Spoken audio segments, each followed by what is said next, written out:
들어서. 자, 다음으로 질문 넘어가겠습니다. 국민의힘이 경선 과정에서 찬탄과 반탄, 단일화 이슈 등에서 후보들 간 입장 차이가 있었습니다. 이렇다 보니까 선대위 구성도 사실 쉽지 좀 않아 보입니다. 그 한덕수 단일화가 당원 투표에서 부결되면서 지금 김문수 후보 선대위의 그 친윤계 또 친한계 지지와 참여를 충분히 이끌어내지 못하고 있는 것 같은데 좀 달라지고 있나요? 지금 이제 그 세 명이 저는 들어와야 되는데 빠진 게 아쉬운데요. 네네. 바로 이제 이거 한덕수, 한동훈, 홍준표입니다. 이 세 분에게 이거 경쟁을 했으면 네. 당연히 그 자당이 후보를 적극 지원한 게 맞잖아요. 네. 한동훈 옛날에 전 대표도 계속 이 뒤에서 요구 조건만 내가 그러면 비판만 하고 본인은 이게 참여 안 하고 있잖아요. 이거는 이게 그래서는 미래가 없어요. 한동훈 대표도 이게 차기 당권뿐만 아니라 대권을 꿈꾼다면 좀 이게 통 크게 이번 선거를 자기 선거보다 더 열심히 뛰어야 되잖아요. 그 점에 아쉽고 그다음에 한덕수 총리도 마찬가지입니다. 여러 가지로 이게 9일 동안 섭섭하고 이게 그런 게 많이 있을 수 있어요. 그 점에 이게 다 있고 저는 총괄선대위원장이나 본인 선거보다 더 열심히 뛰어야 되는데 그것도 이게 좀 아쉽고 네. 가장 아쉬운 건 홍준표 후보는요. 네. 정치 은퇴해놨고 이게 가족끼리 다 탈당해놨고 미국 가서 또 글을 계속 올립니다. 네. 올리다가 삭제하기도 하고 네. 그러고 이제 그 밑에 또 홍사모나 조직들이 이재명 쪽으로 투항해 버렸어요. 그러면 본인이 그걸 막았어야 되잖아요. 이렇게 세 분의 후보가 너무 좀 아쉬운 행보를 보이고 있다. 이렇게 저는 평가합니다. 아니 근데 그 세 사람이 그렇게 되게 만든 원인 제공은 쌍권 지도부와 그 당의 친윤 주류 세력이 만들어 놓은 거예요. 경선 과정에서 경선에 들어오지 않은 한덕수 추대론을 얘기하면서 결국 이제 홍준표 후보가 그것 때문에 실망해서 끝나고 나서 이 정계 은퇴뿐만이 아니라 탈당까지 해버리고 미국 가신 거고 또 한덕수 후보한테 다 갖다 바칠 것처럼 한덕수 후보 무임승차 태우려 그러다가 그 불발돼 가지고 한덕수 후보가 무슨 입당하고 정치하고 그게 아니고 그분은 대선용으로 입당한 거잖아요. 그냥 정치할 사람도 아니고. 한동훈 후보 입장에서도 마찬가지 그 홍준표 후보가 느꼈을 그런 문제의식을 느꼈을 거고요. 이게 다 야밤에 쿠데타 하듯이 후보 갈아 끼우기 하려다가 결국 그게 무산돼서 지금 벌어지고 있는 국민의힘 내에 4분 오열이고 이 오합지졸 형식이 돼버렸는데 어떻게 보면 김문수 후보도 피해자예요. 당의 정통성 있는 후보로 선출이 됐는데 일주일 동안 이 후보를 찬밥 취급하고 후보한테 당선증 하나 안 주고 유니폼 하나 안 주고 이 뒤에 백드롭 하나 안 걸어주고 그 후보를 갈아 끼우려고 그러다 이 사단이 난 겁니다. 그러니까 김문수 후보가 빅텐트 얘기를 하시는데 당 내부 통합도 안 돼요. 근데 어떻게 외연 확장을 하는 빅텐트를 할 수 있겠습니까? 제가 보기에 가능한 빅텐트는 자유통일당 후보나 황교안 그 무소속 후보하고의 빅텐트 정도는 가능할 거예요. 지금 이제까지 일을 이렇게 얘기해 주신 건데 아니 일단은 뭐라도 다 합쳐야 될 상황인데 실은 어제 저 한동훈 후보랑 친한 박상수 전 대변인이 저희 프로에 나와서 한동훈 후보가 요구하는 조건을 김문수 후보가 들어주지 않으면 김문수 후보를 도와줄 명분이 없다라는 얘기를 하고 갔습니다. 그래서 아니 지금 다 힘을 합쳐야 되는데 걱정이 되네요. 지금 이제 계엄에 대해서는 사과했으니까 첫 번째 요구는 들어준 됐다 보고요. 네. 그다음에 그 대통령 전에는 이제 대통령이 선제적으로 희생적으로 이제 결단해서 나갈 수가 있잖아요. 그러면 이게 되는 거고. 그리고 이제 김문수 후보가 단일화 약속 어긴 걸 사과하라고 세 번째 하는데 그 지금 와서 그런 이야기 하면 뭐합니까? 그렇잖아요. 김문수 후보가 명확하게 단일화 100% 어긴 것도 아니고 지금 지나간 일 아닙니까? 제 말에 이런 말도 안 되는 요구를 할 게 아니고 또 요구하더라도 들어와서 일단 선대위원장 맡아서 해야죠. 자꾸 뒤에서 무리한 요구를 하면서 하는 건 내부 총질밖에 안 된다. 지금이라도 진짜 앞으로 정치 계속하려면 이번에 친윤 국민들의 마음도 얻어야 될 거 아니에요. 아 한동훈이 좀 달라졌네. 옛날하고 좀 다르네. 이런 모습을 보여줘야 되니까 본인을 위해서 제가 조언을 드리는 거예요. 통 큰 모습을 보여야 돼요. 네네. 아니 그러니까 이게 보니까 국민의힘이라는 정당이 학폭 가해자 정당이에요. 시컷 몰매 놓고서 지난 일이니까 있자 이러는 거잖아요. 그러니까 한동훈 그 전 대표를 선거에 한 축을 맡기려고 하나면 적어도 권성동을 물러나게 했어야죠. 그게 정치에 있어서 도의죠. 그렇지 않습니까? 근데 권성동 원내대표 그 자리에 놔두고 공동선대위원장 하면서 그 몰매놨던 권성동하고 같이 선거운동 해달라라고 한동훈 후보에게 얘기하면 누가 할 수가 있겠어요. 그러니까 이게 무슨 도의도 없고 이 국민의힘이 이 지금 분위기라는 게 정치 문화라는 게 예의도 없고 이런 겁니다. 아니 그런 것 때문에 거기서 수십 년 정치했던 홍준표 전 시장 같은 분이 환멸을 느껴가지고 탈당까지 해버리고 네. 미국 가버린 거 아니겠어요? 예. 근데 그 한동훈 전 대표는 권성동 당대표를 좀 밀어내라라는 요구를 한 적은 없어요. 그래서 지금 그 정도는 해줘야 오지 않겠냐고 하셨기 했습니다. 때문에. 권영세, 권성동 다 불러내라고 얘기했습니다. 이 세 가지 요구 조건에는 없었기 때문에 알겠습니다. 근데 김용태 비대위원장이 한동훈 전 대표의 쇄신 요구를 적극 검토한다고 했거든요. 그런데 오늘 나온 김문수 후보의 반응을 보면은 약간 결이 다른 것 같습니다. 그러니까 제가 아까 이제 그 세 가지 요구 조건. 네네. 그 중에 하나는 했고. 1번도 됐고 2번은 이제 지켜보시자니까 대통령의 결단이 나올 수가 있으니 그걸 한번 지켜보고요. 예. 3번은 뭐냐면 이게 김문수 후보가 뭐 단일하겠다 이거 한덕수하고 안 한 걸 자꾸 사과해라는 거잖아요. 이거야말로 자기 본인이 패배에 대해서 이거는 사소한 감정입니다. 따라서 이제 이제는 명분이 없어요. 이제는 들어와야 되고 네. 아마 이제 권성동 원내대표는 사퇴하면요. 네. 지금 선거할 수가 없잖아. 선거를 못하면 그러면 이게 관행적으로 최다선이 하면 조경태 의원 네. 원내대표 시키려고 하는데 조경태 의원은 친한 게잖아요. 네. 그러니까 원내대표부터 장악하고 다음에 또 당권 장악하고 이거는 사심이 가니까 김문수 후보가 권성동을 유임시킨 이유가 그다음 안 되면 조경태거든요. 네. 그래서 그렇죠. 알겠습니다. 자, 홍준표 전 시장 몸값이 요새 상당히 높아진 것 같습니다. 지금 떠나 있는 사람인데, 네, 이재명 후보는 홍 선배님의 제7공화국 좌우 통합 정부에 공감한다. 그러면서 홍준표는 진정한 정치가 미국에서 돌아오면 막걸리 나누자 그러고 했습니다.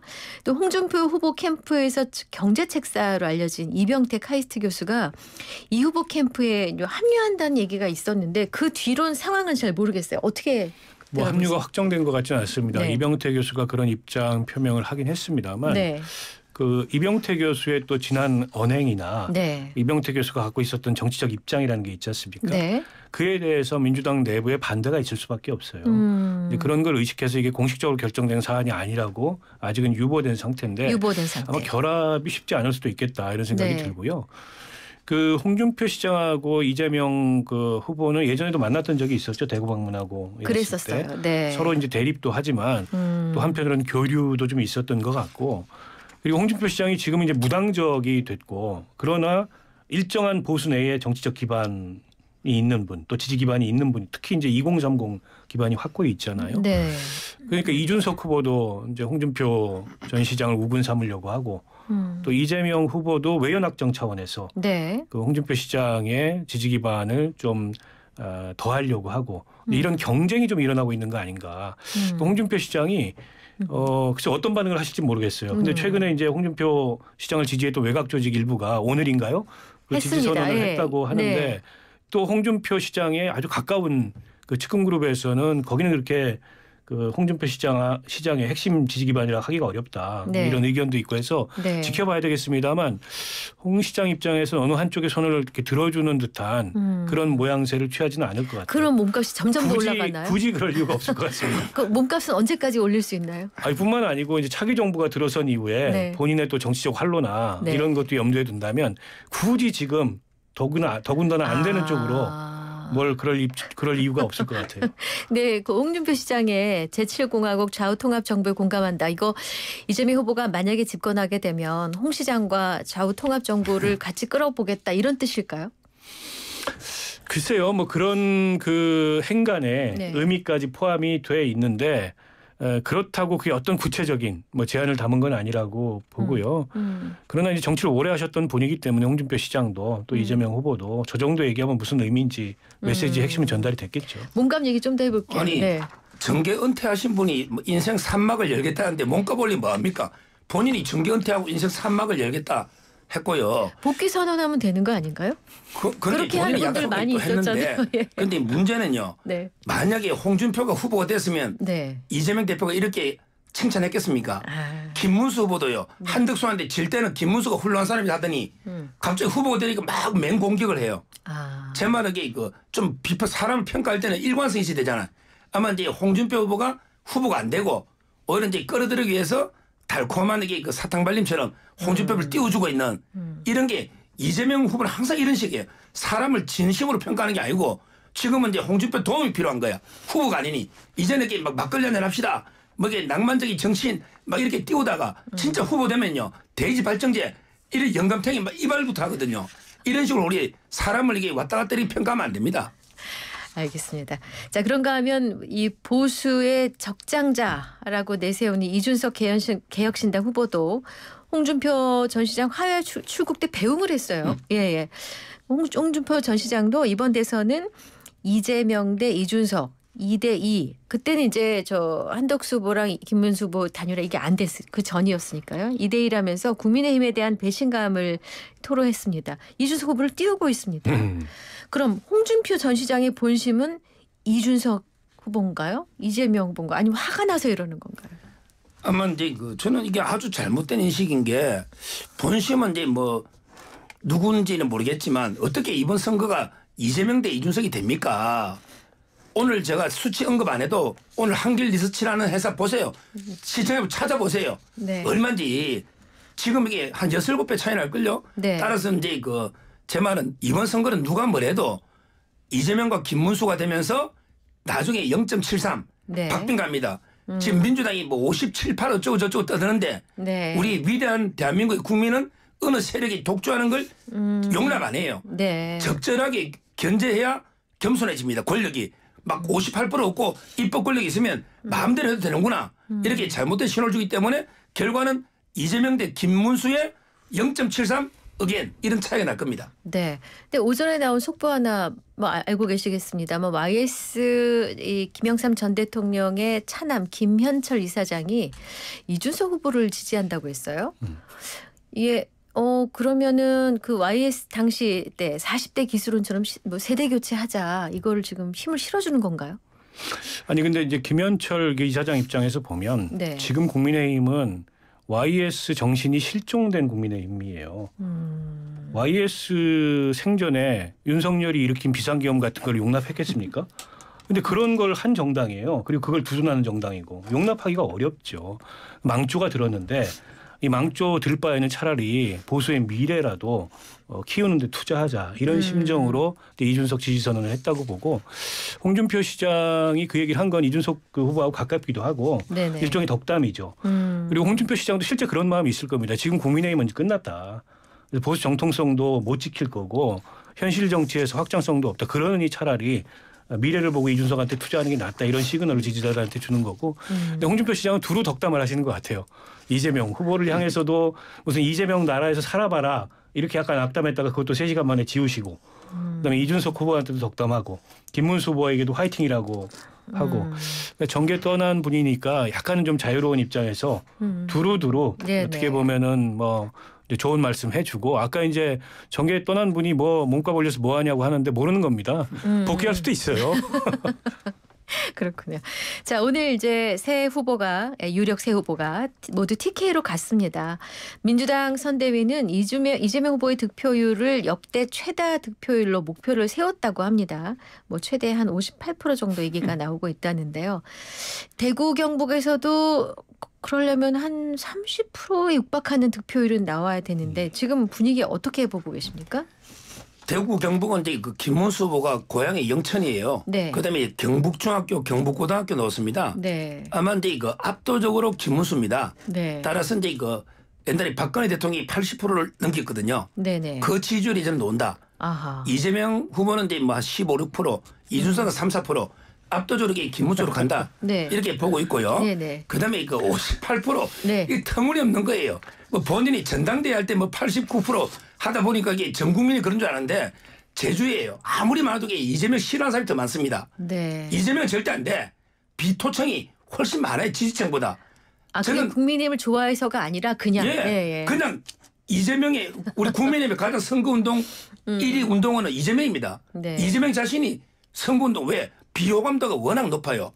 따라서는 이재명 후보가 저번에 얻은 48구 그 선에서 이준석하고 단일화만 되면 진짜 0.73이고 그게 아니라도 이준석에 대해 사표 방지 심리가 있으면 이준석을 2, 3%로 눌러앉히면 오차범위에서 접전입니다. 이게 우리 자유파 보수의 저력입니다. 네. 대한민국은 누가 뭐래도 이게 자유파 보수 국가입니다. 네, 이재명 비호감도 높다라는 거는 예전에 나온 수치를 지금 생각해내신 거죠? 뭐 직감적으로 예, 개인 김문수 의견이시고. 후보가 TK 출신이어서 그렇게 지지가 높으면 2016년도에 왜 네. 김부겸 전 총리한테 총선에서 대패했습니까? 그것도 대구 1번지라고 하는 수성구에서 저는 흘러간 물이에요. 김문수 후보 같은 경우 TK에서. 게다가 출신으로 따지면은 이재명 후보도 안동 출신이고 예. 또 이준석 후보도 그 집안이 경북 칠곡이에요. 다 TK의 기반이 일정하게 있습니다. 그래서 TK가 예전처럼 그렇게 압도적으로 한쪽으로 쏠리지 않을 가능성이 있다. 저는 이렇게 보고요. 네. 그리고 언제까지 TK가 이제 국민의힘이 뭘 하든 이제 국민의힘을 찍어준다. 이제 이런 그 자신감을 갖고 있는지 모르겠어요. 제가 보기에 이번 대선은 몰라도 내년 지방선거에는 TK가 전국 최대의 격전지가 될 가능성이 높습니다. 원래 TK는 격전지 아니었거든요. 네네. 지팡이만 꽂으면 되는 데였는데 내년은 전혀 다를 거다. 네. 그만큼 이제 보수 붕괴가 일어나고 있고요. 아니 뭐 하나 달라진 모습을 보여야죠. 김문수 후보가. 그러면 정말 이 TK 지역에 그 유권자들이 그동안에 이렇게 압도적인 지지와 성원을 보내줬는데 이렇게 정치를 잘못해서 대통령이 탄핵당한 이런 사태에 직면해 정말 죄송합니다. 라고 제대로 사과를 하고 새 출발하겠다는 각오를 다지든지 적당히 또 이제 뭐 그냥 하던 대로 지지해 주십사 하고 서문시장부터 가가지고 유세를 했잖아요. 제가 보기에는 TK 유권자들이 보기에도 현재 국민의힘은 굉장히 한심해 보일 것 같아요. 그래서 제가 보기에는 TK의 색분열이 일어나고 있고 지난 그 역대 대선과는 다른 결과가 나올 가능성이 있다 이렇게 보입니다. 네. 자, 이재명 후보 이번 대선에서 역대 최다 득표, 최다 표차 목표를 가능하다고 보세요? 아까는 서정욱 변호사 아니라고 그러니까 했고. 58%라는 득표율까지는 진짜 최대치로 민주당에서 목표를 잡은 거고요. 그러니까 지금 각종 여론조사 데이터를 보면은 50대 초반을 계속 찍고 있어요. 그래서 저는 세 가지 관측 포인트를 갖고 있는데 이재명 후보가 55% 가까이 근접하느냐. 김문수 후보는 지금 임계점이 35로 보여요. 35를 넘느냐 아니면 그걸 밑도느냐. 김문수 후보가 35를 밑돌면 이준석 후보가 10%를 넘을 가능성이 있습니다. 수치로 보면 세 가지 관측 포인트를 갖고 있고 그 비슷하게 이 결과가 나오지 않을까. 그러면 네. 역대 최다 득표, 역대 최다 표차가 될 가능성이 높죠. 그래요. 얼마나 또 보세요? 이번에는 이제 네. 그 보수 진보가 총력전 체제 전쟁이거든요. 네. 그렇잖아요. 네. 그런데 우리나라 보수가 그렇게 만만한 게 아닙니다. 뿌리가 깊고 많아요. 네. 지금 저는 비호감증이 많기 때문에 결국은 이게 나중에 가면 0.73처럼 이게 그 총력전을 가면 오차범위로 간다니까요. 박빙으로 갈 거다. 예. 예. 다만 이준석을 끼안으면 이길 가능성이 좀 높고 이준석과 분열되면 이제 진짜 아슬아슬한 박빙 이렇게 갈 수밖에 없다. 왜 이재명은 앞서갔잖아요. 김문수 문제 며칠 안 됐습니다. 하면 이게 추격세가 급상향할 겁니다. 다음 주에 모실 때 어떤 며칠 안 된 게 아니고 5월 1일 날 선출된 후보를 국민의힘 지도부가 낙마시키려고 자중질환을 일으켜서 알겠습니다. 김문수 후보 출발 네네. 늦은 겁니다. 하나만 더 여쭤보겠습니다. 내일 조희대 대법원장 관련해서 대선 개입 의혹 청문회가 열립니다. 대법관들 전원이 불출석하기로 했다고 하는데 자 지금 이 분위기 민주당에서 만드신 청문회인데 그러니까 민주당에서도 예상했을 거예요. 네. 그러니까 재판 결과를 이유로 무슨 법관들이 청문회 나온 적이 없고 그런 청문회가 네네. 열린 적이 없거든요. 예, 예. 그 이제 선례가 되거나 사법부 독립성, 삼권 분립에 이게 심대한 위협이 될 수 있다 이런 이유로 안 나오는 거고 민주당에서 안 나오는데 뭐 어떻게 할 방법이 없습니다. 그 증인도 없는 청문회 해봐야 별 의미가 없고 그보다 제가 주목하는 거는 26일로 예정되어 있는 법관 대표자회의입니다. 네. 이건 법원 내부에서 문제 제기를 통해서 이걸 토의하기 위해서 모이는 자리인데 네네. 거기서 어떤 결론과 메시지가 나오는지 그걸 주목하고 있습니다. 네. 이런 이제 청문회는요 한마디로 이게 전두환 정권 때도 없던 이야기예요. 이러니까 이게 오만하고 교만하다는 거예요. 이거 국민이 심판할 거고요. 그다음에 전국 법관에 있는 26명이 찬성하고 70명의 판사가 반대한 거예요. 네. 5분이면 열거든요. 네. 따라서 이게 그 법 판사들 다수가 비판한다고 생각하면 안 됩니다. 네. 저는 이걸 보면서 선거법이 633이잖아. 네. 빨리 이게 이재명 대표를 그때 날리는 게 국가적으로 좋았는데 아직도 이재명 후보가 대선 후보 된다는 게 이게 우리 국가의 비극이라 생각합니다. 자 여기까지 듣겠습니다. 자 지금까지 서정욱 변호사, 박원석 전 의원과 함께했습니다. 두 분 고맙습니다. 그렇습니다. 네, 자 1부 바로 마무리를 해야 될 것 같습니다. 시간이 부족해서요. 자 오늘